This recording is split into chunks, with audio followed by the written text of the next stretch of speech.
નમસ્કાર, આપ જોઈ રહ્યા છો નેશન પ્લસ ન્યૂઝ. હું છું આપની સાથે હેતલ ભગત. સાવલી તાલુકાના ભાદરવા પોલીસ મથકે મહિલા સાથે દુષ્કર્મની ફરિયાદ નોંધાઈ છે. સાવલી તાલુકાના ભાદરવા પોલીસ મથકે મહિલા સાથે દુષ્કર્મની ફરિયાદ નોંધાઈ છે, જેમાં ઈંટોના ભઠ્ઠાના માલિક બે સગા ભાઈઓ સામે દુષ્કર્મની ફરિયાદ નોંધાઈ છે. ભાદરવાના કબીર બ્રિક્સ નામના ઈંટોના ભઠ્ઠા પર મહિલા પર દુષ્કર્મની ઘટના નોંધાઈ છે.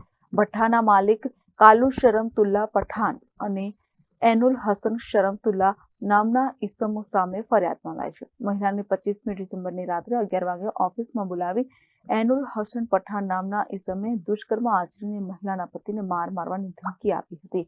ભાદરવા પોલીસે મહિલાની ફરિયાદના આધારે આરોપીની ધરપકડ કરી તપાસ હાથ ધરી છે.